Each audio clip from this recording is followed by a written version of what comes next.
నమస్తే సార్. నమస్తే అండి. మా అహింస మెడిటేషన్ ఛానల్ మీకు స్వాగతం పలుకుతుంది సార్. అలాగే మా అహింస ఛానల్ మెడిటేషన్ యొక్క ప్రేక్షకులకి మీ మీ యొక్క ధ్యానానుభవాలను తెలియజేస్తారని కోరుకుంటూ మీ పేరు మీ ఊరితో ప్రారంభించండి sir. Thank you sir. Thanks lot. మా ప్రాపర్ విలేజ్ ఏమో వచ్చి పాడేరు అండి.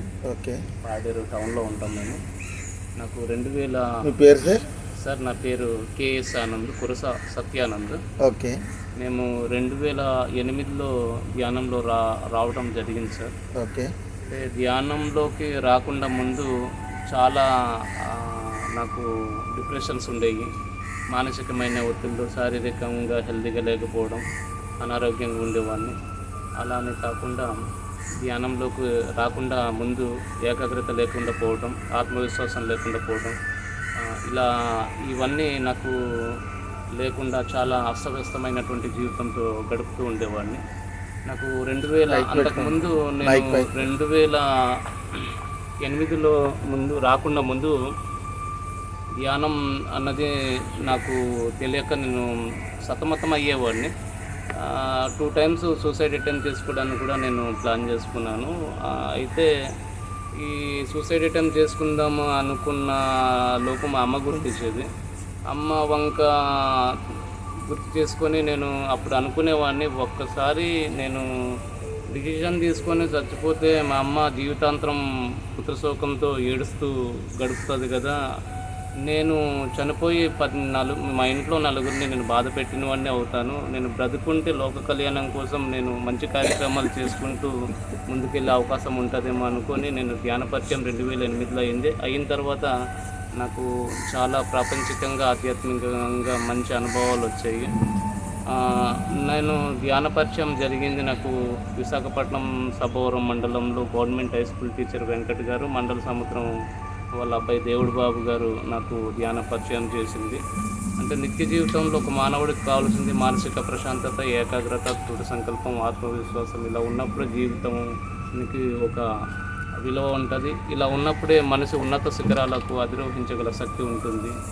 అలానే నేను ఎంతోమంది ధ్యాన మిత్రుల దగ్గర కలిసి వాళ్ళ యొక్క సందేశాలు తీసుకున్నాను. నాకు ఆ 2 గురువులు అని కాకుండా ప్రతి ధ్యాని, ప్రతి యోగి, ప్రతి పిఎంసి టీం మెంబర్ నాకు గురువులుగానే స్వీకరిస్తున్నాను. ప్రతి దగ్గర నేను వాళ్ళ దగ్గరికి ఇలా పాఠాలు నేర్చుకుంటూనే వస్తున్నాను. వాళ్ళతో ఎంతో సేవా కార్యక్రమాలు కూడా, అన్నదాన కార్యక్రమాలు దగ్గర నుంచి అన్ని రకాలైనటువంటి సేవా కార్యక్రమాలు కూడా నేను పాల్పంచుకుంటున్నాను.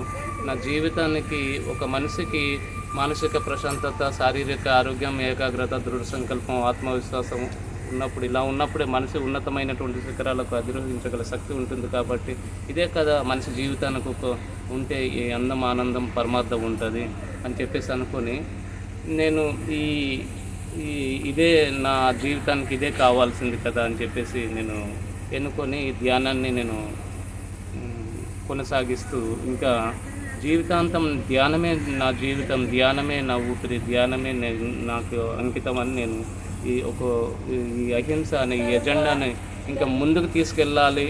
ఈ పిరమిడ్ సొసైటీ టీం ప్రతి ఒక్కరు కూడా ఈ అహింస అనే ధర్మాన్ని, ఈ ధ్యానం అనే ఈ జ్ఞానాన్ని ప్రతి ఒక్కరు కూడా ముందుకు తీసుకెళ్లాలని, అందరూ సహాయ సహకారాలు అందాలని ఇంకా మనస్ఫూర్తిగా నేను కోరుకోవడం జరుగుతుంది సార్. Okay sir. సరే, ఇంట్లో కూర్చొని చేసే ధ్యానానికి ఇలా పిరమిడ్స్లోకి వచ్చి చేసే ధ్యానానికి ఏమైనా తేడా తెలుస్తుందా సార్? సార్, ఇలా ఇంట్లో కూర్చొని ధ్యానం చేస్తే ఒకంత, ఇలా పిరమిడ్లోకి వచ్చి ధ్యానం చేస్తే కొండంత అన్నట్టు. ఎంతోమంది ఆత్మజ్ఞానుల యొక్క సందేశాలు వింటున్నాను, వాళ్ళ యొక్క జ్ఞానం తీసుకుంటున్నాను. వాళ్ళందరితో కలిసి ధ్యానం చేస్తే ఇంకా ఎక్కువ ఎనర్జీస్ వస్తుంది. ఇంకా బాడీలో చాలా ఇంతకుముందు ఉన్నటువంటి రుగ్మతలు పోయి నాకు చాలా ఇంకా ప్యూరిటీ వస్తుంది సార్. Okay sir. స్పిరిచువాలిటీకి రియాలిటీకి డిఫరెన్స్ తెలిసిందా సార్? స్పిరిచువల్, ఇప్పుడు మనకు స్పిరిచువల్ అంటే రియల్ అండి, రియల్గా జీవిస్తాం, నిజమైనటువంటి జీవితం. రియాలిటీ అంటే స్పిరిచువల్ అంటే రియాలిటీ సార్. నిజంగా మనము ఆత్మ హృదయంతో మనము ఎలా అంటే మనము అది రియల్గా జీవించేది స్పిరిచువల్ జీవితం, రియాలిటీ ఒకటే సార్. Okay sir. సార్, ఇది వరకు నాన్ వెజ్ తినేవారా మెడిటేషన్లోకి రాకముందు? నేను నాన్ వెజ్ డైలీ ఇంటి దగ్గర నీసి ఉండేది సార్. నన్ను ఒక ఫాస్ట్ ఫుడ్ సెంటర్ ఉండేది నాకు. అక్కడ నేను నాన్ వెజ్ ఐటమ్స్ అన్నీ వండేసి నేను హోటల్ పెట్టాను. నేను నాన్ వెజ్ వంటకాలు చేస్తూ నేను అది చేసేవాడిని. అయితే ధ్యాన పరిచయం అయిన తర్వాత నేను చేస్తున్న తంతు ఏంటి, ఇప్పుడు నడుపుతున్న భాగవతం ఏంటి, ఇటువంటిది మనం ఉండకూడదు. మన అహింసావాదనము, అహింస అనే ధర్మాన్ని, అహింస అనే ఎజెండాని ముందుకు తీసుకెళ్లాల్సింది పోయి మనమే హింస చేస్తూ ఇలాగా ఫాస్ట్ ఫుడ్ సెంటర్స్ కానీ లేకపోతే నాన్ వెజ్ వంటకాలు కానీ చేస్తూ ఇలాంటి తినడం మంచిది కాదని పూర్తిగా అవాయిడ్ చేశాను sir. Okay sir, great sir. Sir అప్పట్లో గాంధీజీ మనకి అహింస మార్గంలో తీసుకెళ్ళకపోతే స్వాతంత్రమే వచ్చేది కాదు కదా సార్. కానీ అయినా కూడా మన మానవ మాత్రులు అలా జీవుల్ని హింసించడం ఎంతవరకు కరెక్ట్ అంటారు? ఇప్పుడు మనకు చాలా పురాణాల్లోని మనకు మన హిందూ గ్రంథాల్లో కావచ్చు, చాలా గ్రంథాల్లో కూడా మనకు కృష్ణుడు మాంసం తిన్నట్టు ఎక్కడ లేదు, లక్ష్మి మాంసం తిన్నట్టు ఎక్కడ లేదు, సరస్వతి మాంసం తిన్నట్టు ఎక్కడ లేదు, వినాయకుడు మాంసం తిన్నట్టు ఎక్కడ లేదు. మన ఎంతోమంది యోగులు, మహాయోగులు, ఋషులు, మహారుషులు కూడా మాంసం తిన్నటువంటి దాఖలాలు అయితే ఎక్కడ లేవు. మరి మనము ఇప్పుడు నరుడు అంటే నరుడు నారాయణుడిలాగా ఎదగాలి, కానీ నరుడు రాక్షసుడిలాగా చైతాన్లాగా ఎదిగితే బాగోదు కదా సార్. అంటే మనం ఎప్పుడు కూడాను నారాయణుడి స్థితిలోకి ఎదగాలంటే అహింసవాదంతోనే మనం ముందుకు వెళ్ళాలి సార్. Okay sir. సార్ ఇప్పుడు నేటి యువతరానికి అంటే ధ్యానంలోకి రావాలన్నా, ఇటు శాకాహారులుగా రావాలన్నా మీరు ఏమైనా సందేహం ఇవ్వాలంటే మా ఛానల్ ద్వారా ఏమి ఇస్తారు చెప్పండి సార్. చెప్పండి. నేటి యువతరానికి ధ్యానంలోకి రావాలన్నా లేదా శాకాహారులుగా మారాలన్నా సందేశం ఇవ్వాల్సి వస్తే, అంటే మెసేజ్ ఇవ్వాల్సి వస్తే మా ఛానల్ ద్వారా తెలియజేయండి అంటున్నాను సార్. తప్పకుండా సార్. ఇప్పుడు ఉన్న ఈ రోజుల్లో మాంసం తింటే ఏదో బలం వస్తుందనో లేకపోతే ఏదో వస్తుందని చెప్పేసి అంటూ ఉంటారు. దాంట్లో ఇంకా ప్రోటీన్లో ఏదోదో అనేసి అంటూ ఉంటారు. మాంసం తినటం వల్ల అవేం ఉండదు సార్. మాంసం తినేవాడిని ఇంతకుముందు చాలా రోగాలు పాలయ్యాను. ఉదాహరణకు నేనే ఉన్నాను. నేను మాంసం తింటూ ఇంతకుముందు ఇప్పుడు మనం ఒక డాక్టర్ దగ్గరికి వెళ్ళినట్టయితే మనము నీకు టైఫాయిడ్ కానీ, మలేరియా కానీ, జాండీస్ కానీ వస్తే నువ్వు 6 నెలల వరకు మాంసం ముట్టకూడదు అబ్బాయి, నువ్వు ప్యూర్గా వెజిటేరియన్నే తినాలి, సాత్విక ఆహారాన్నే తినాలంటారు కదా. ఇప్పుడు ఏంటంటే మనము ఎప్పుడు కూడాను మాంసం తింటే వెంటనే అది రిఫ్లెక్షన్ మనకు బాడీలో ఆ వైరస్ అన్నది చప్పేంత వరకు, మనిషి చచ్చిపోయేంత వరకు అది తీసుకెళ్ళిపోద్ది.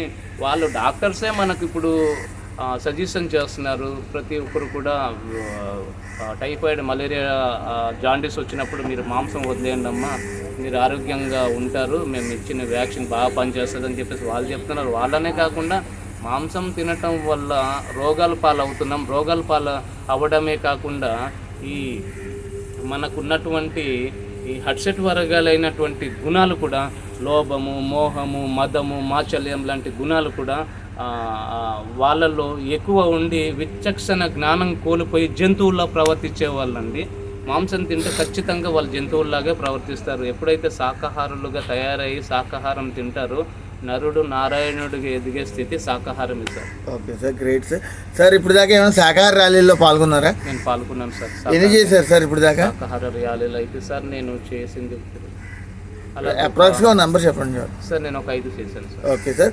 ఈ 5లో మీకు బాగా గుర్తుండిపోతుంది, ఈ ర్యాలీ చేసినందుకు నాకు బాగా ఆనందం కలిగింది అన్న ఏదో ఒక ఊరు ర్యాలీ ఉంటుంది కదా, అదే ఊరు సార్? విశాఖపట్నం ఆర్కే బీచ్లో చేశాను సార్. చాలా చాలా చాలా బాగుంది సార్. అది నాకు శాకాహార ర్యాలీ. Okay sir. ఎంతోమంది నారాయణులతో, ఎంతోమంది మహాలక్ష్ములు, దేవతల్లో అడుగులో అడుగునై వాళ్ళకు శాకాహార ర్యాలీ చేస్తూ జై అహింస జగత్ అంటే జై అహింస జగత్, జై శాకాహార జగత్ అంటే జై శాకాహార జగత్ అంటూ నినాదాలు చేసుకుంటూ ముందుకెళ్తుంటే నాకు ఎంతో తృప్తిగా పులకరించుకుపోయాను సార్. ఇలాంటి రోజులు దేశవ్యాప్తంగా కాదు ప్రపంచవ్యాప్తంగా కూడా రావాలని నేను మనస్ఫూర్తిగా కోరుకుంటున్నాను సార్. Okay sir. సార్ ఇక్కడ ఈ ప్రకృతి వ్యాలీ ఎలా అనిపిస్తుంది సార్? ప్రకృతి వేలు, ప్రకృతి రమణీయంగా చాలా బాగుంది సార్. ఇక్కడ నిశ్శబ్దంగా చాలా హాయిగా ధ్యానం చేసుకోవడానికి ఎంతో కంఫర్టబుల్ ఉంటుంది సార్ ఇక్కడ సార్.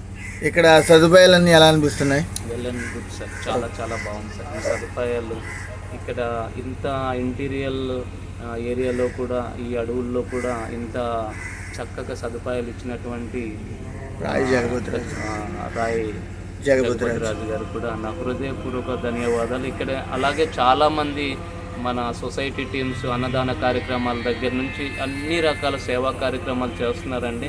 వాళ్ళు కూడా నా హృదయపూర్వక ధన్యవాదాలు నేను ఎల్లప్పుడూ తెలియజేసుకుంటూ ఉంటాను సార్. సార్ ఇక్కడ అరిటాకుల భోజనం అనేది సదుపాయం పెట్టారు కదా సార్, వాటి గురించి ఏమైనా 3 ముక్కలు చెప్తారా మా ఛానల్తో?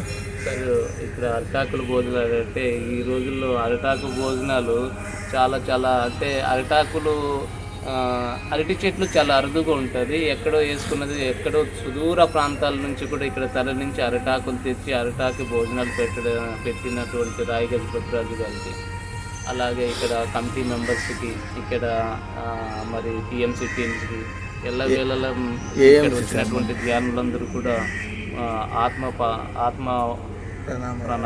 ప్రణామాలు తెలియజేసుకుంటారండి. చాలా చాలా బాగుంది సార్. మన అదే ఆ రాయి జగపతిరాజు గారి టీం అదే అన్నదానం దగ్గర సెక్షన్ దగ్గర వాళ్ళు ఎలా వర్క్ చేస్తున్నారు? Super sir. ఆ రాయి గజపతిరాజు గారి టీంలో నేను ఒక సభ్యుడినే. బట్ ఏదైతే నేను వేరు చేసుకుని మాట్లాడలేను, ఎందుకంటే నేను పిఎంసీ సభ్యుడినే కాబట్టి. ఇక్కడ ఉన్న ప్రతి ఒక్కరు కూడా రాయి గజపతి రాజు గారి టీం సభ్యులే. చాలా సంతోషంగా ఆనందంగా ఉందండి. వాళ్ళ నాకైతే ఆనంద బస్పాలు వచ్చేసింది. నేను వచ్చి రాగానే ఇంత ప్రేమతో వడ్డిస్తున్నారు. నాన్న ఇంకొంచెం వడ్డించుకో బాబు, తినండి, మనస్ఫూర్తిగా తినండి, హాయిగా తినండి, సంతోషంగా తినండి అంటే ఇంట్లో అమ్మ మనకు వడ్డించినప్పుడు ఎంత ప్రేమగా పెడతారో ఇక్కడ ఉన్నటువంటి టీం సభ్యులందరూ కూడా అదే సంకల్పంతో, అదే విజన్తో, అదే కన్విక్షన్తో ముందుకెళ్ళి నడిపించడం చాలా గొప్ప విషయం అండి. ధన్యవాదాలు అండి. Okay sir, great sir. Sir ఇప్పుడు మా ఈ అహింస మెడిటేషన్ ఛానల్ని మేము కొత్తగా లాంచ్ చేసాం కదా, దాని గురించి ఏమైనా 2 మాటలు చెప్తారా? చాలా చాలా బాగుందండి సార్. ఇప్పుడు ఈ అహింసవాదం అనే ఈ channel well and good sir. ఎందుకంటే సార్ ఈ రోజుల్లో ఎన్నో ఛానల్స్ వస్తున్నాయి. ఆ ఛానల్స్ అంతా కూడాను టీఆర్పీ రేటు పెరగడం కోసం వాళ్ళు లేనిపోనిది కల్పితాలు ప్రచారం చేస్తున్నారు. ఇది సత్యం కోసం, ధర్మం కోసం, అహింస కోసం ఇంత గొప్ప ఛానల్ వచ్చినందుకు మేము పిఎంసి టీం తరపున నిజంగా ఈ పిరమిడ్ స్పిరిచువల్ సొసైటీ టీం అందరూ కూడా మేము ఆత్మ ప్రణామాలు, హృదయపూర్వకంగా వాళ్ళ యొక్క పాదాలకు మేము నమస్కారాలు తెలియజేసుకుంటున్నామండి. ఈ ఛానల్ వచ్చినందుకు చాలా చాలా నేను అయితే చాలా గర్వంగా, హ్యాపీగా, సంతోషంగా ఫీల్ అవుతున్నాను సార్. ఇలాంటి ఛానల్ ఇంకా ముందుకు తీసుకెళ్లాలని మేము కోరుకుంటున్నాం సార్. ఓకే సార్, మీరు చేయాల్సిన మా సేవ అయినా ఉందంటే మా ఛానల్ని సబ్స్క్రైబ్ చేసుకోండి సార్. అలాగే మీ ధ్యాన మిత్రులతో, మీ ఆత్మ బంధువులందరితో కూడా మా ఛానల్ సబ్స్క్రైబ్ చేయించండి సార్. మీ యొక్క విలువైన సమయాన్ని మా ఛానల్ వారికి కేటాయించినందుకు ధన్యవాదాలు sir. Thank you sir, thank you so much అండి.